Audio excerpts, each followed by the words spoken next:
नमस्कार, दृष्टि न्यूज में आपका स्वागत है। मैं हूं आपके साथ अंकिता। चलिए बढ़ते हैं खबर की ओर। मध्य प्रदेश में ओबीसी आरक्षण को लेकर लंबे समय से चला रहा विवाद अब जल्द सुलझने की ओर बढ़ता नजर आ रहा है। मध्य प्रदेश में ओबीसी आरक्षण को लेकर लंबे समय से चला आ रहा विवाद अब जल्द सुलझने की ओर बढ़ता नजर आ रहा है।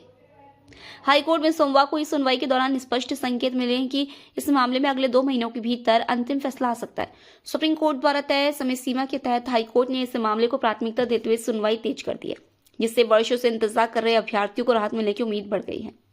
सुनवाई के दौरान कोर्ट ने यह भी स्पष्ट कर दिया कि अब मामले में अनावश्यक देरी बर्दाश्त नहीं की जाएगी। बार बार दायर की जा रही हस्तक्षेप याचिकाओं पर सख्त रुख अपनाते हुए कोर्ट ने कहा कि सभी पक्षों को अंतिम सुनवाई में पूरा अवसर दिया जाएगा, लेकिन केवल सुनवाई टालने के उद्देश्य से दायर आवेदनों को स्वीकार नहीं किया जाएगा। साथ ही सभी पक्षों को निर्धारित समय सीमा में अपने जवाब प्रस्तुत करने के निर्देश दिए हैं ताकि प्रक्रिया में तेजी लाई जा सके। मामले में विभिन्न याचिकाओं को लेकर चल रहे विवाद पर भी हाईकोर्ट ने संतुलित निर्णय लेते हुए कहा कि सभी प्रमुख याचिकाओं की एक साथ सुनवाई की जाएगी।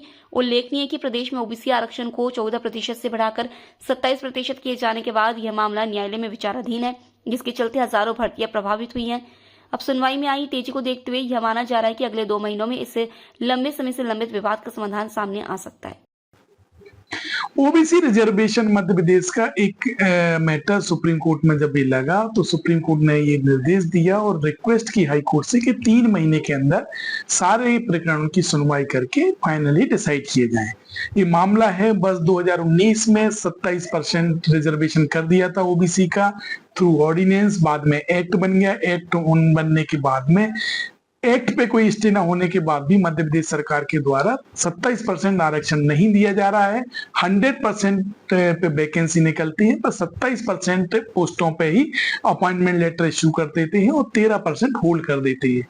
ये जब हियरिंग हो रही थी मध्य प्रदेश हाई कोर्ट के द्वारा, तब मध्य प्रदेश सरकार के द्वारा सुप्रीम कोर्ट में ट्रांसफर याचिकाएं लगाई गई थी। इसमें लगभग 84 मैटर थे जो सुप्रीम कोर्ट में ट्रांसफर कराए थे, पर 19 फरवरी को ये मैटर वापस रिमाइंड करते हुए निर्देश दिया था कि मध्य प्रदेश गवर्नमेंट कोऑपरेट करेगी हाई कोर्ट में, और हाई कोर्ट से रिक्वेस्ट की थी कि 3 महीने के अंदर डिसाइड किए जाएं। उस अनुरूप में आज मैटर लिस्टेड थे, जिसमें चीफ जस्टिस साहब ने स्पेसिफिक डायरेक्शन दिया मध्य प्रदेश सरकार को कि हमारे पास अब 2 महीने बच गए हैं और आप कोऑपरेट करिए। इस अगली सुनवाई हम इसे पोस्टेड कर रहे हैं अप्रैल में, 2 अप्रैल को लगाया है, और उसमें शेड्यूल करेंगे कि कैसे कैसे को डिसाइड कराना है।